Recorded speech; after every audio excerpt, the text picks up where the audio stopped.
Hey everyone, so I just want to do a very quick wrap up of the books that I have read. Unfortunately, two of the books I have read have gone back to the library because I borrowed them and the library needed the stuff back.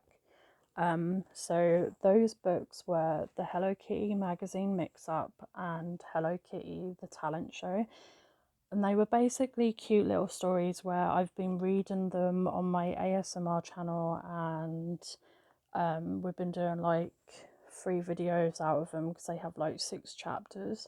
And it's basically cute little heartwarming stories where Hello Kitty and her friends always have a problem with different things, but they always find a way to come together and make the most of it and do like the talent show. They needed, I think it was Fifi, she needed to learn what she could do, and she didn't know what she could do. She wasn't good at singing and dancing, but she was good at um, being an impersonator of people.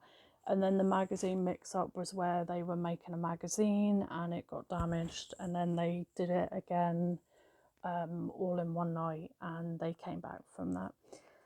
So that was those two. So technically, in August and September, I've read 4. The next book I'm going to read, I will count on to October, November time, just because we're nearly at the end of September already.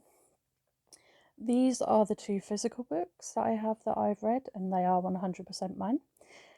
I will go on to this one first. So, this one, I will put the trigger warning in right now. If you find grape and SA a trigger and you don't like that kind of thing, then please do click off the video right now, because they will be mentioned, and that is your warning for that. So with this one, my main issue was one chapter where Amy basically gets assaulted, and it just didn't sit right with me at all. I know these things happen in real life and stuff, but it's not nice to hear about it. It's not nice to read about it.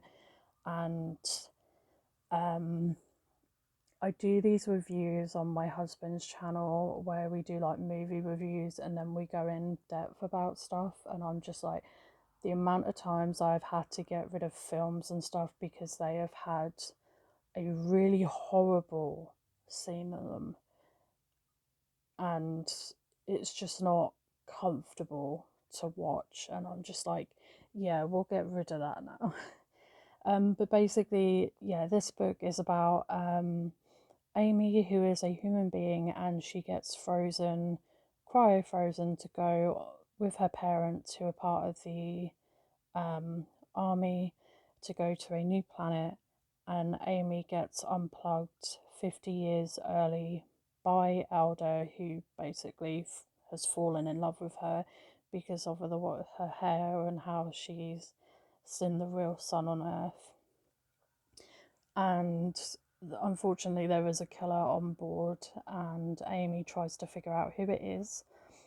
And then they later find out that it was Orin, if I pronounce that name right. And he basically ends up being cryo frozen, so he's not going to probably come back until, this is book 1 of 3, so he probably won't come back until like book 2 or book 3. But yeah, but when they realise on the ship they are so far behind, they are more like 200 years behind landing on this different planet.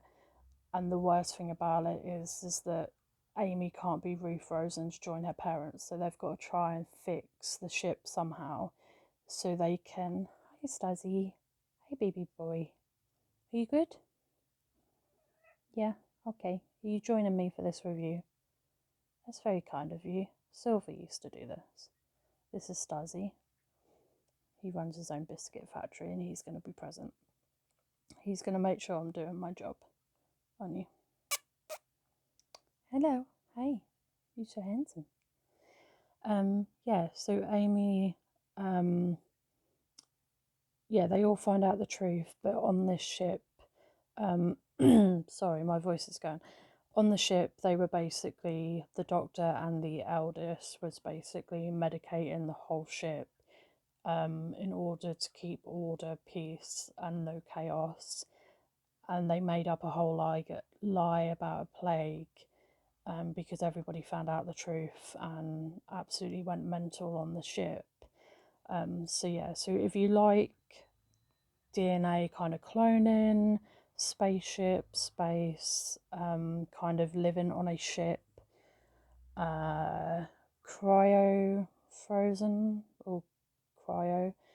If you like that, then this will definitely be your kind of book. Unfortunately, this took me until 2011 to read this, and I was 2024. But yeah, the cover's really pretty.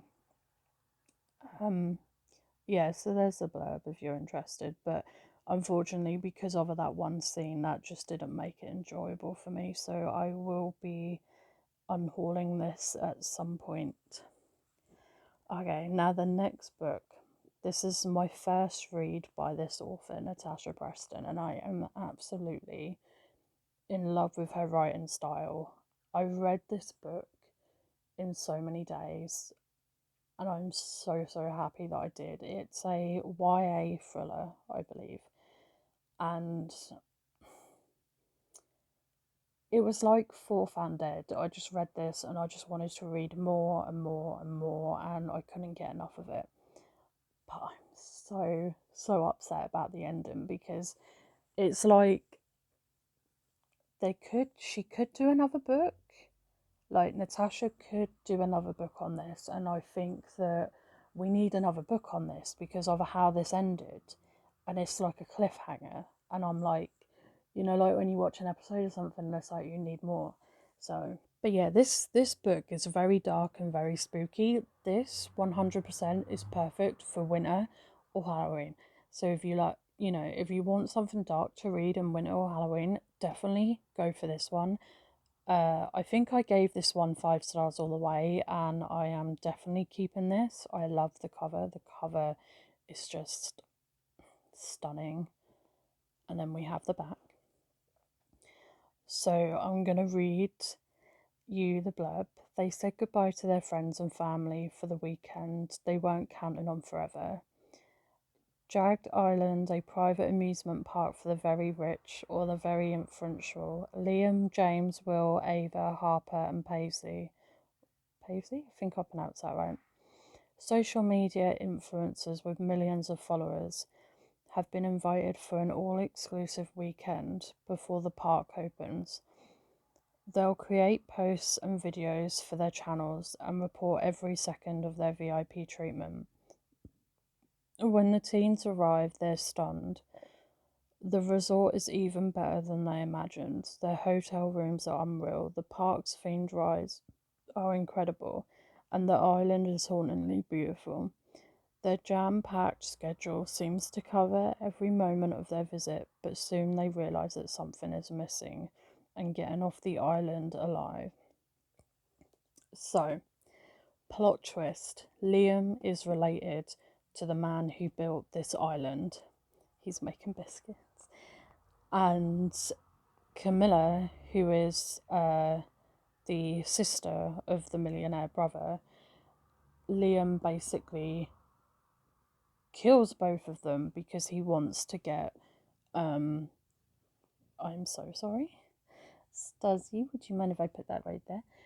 Because he wants to get revenge for Camilla basically not getting any money and for basically being poor, and she works so many hours with her brother for for fuck all basically.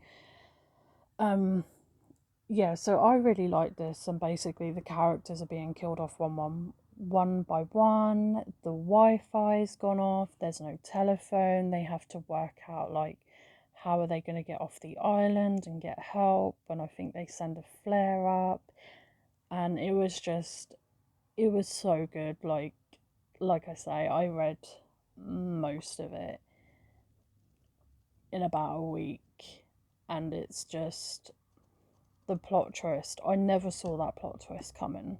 Like, I don't even know how Liam got away with doing all that. I'm sure it was Liam, but yeah. But this is what I've read in, say, August, September. So yeah, that's my little reading wrap up, and it's nice to do one again. I don't know if you can hear, but he's purring. It's not often I get a kitty on my back, but yeah. So that's that. Thank you for watching.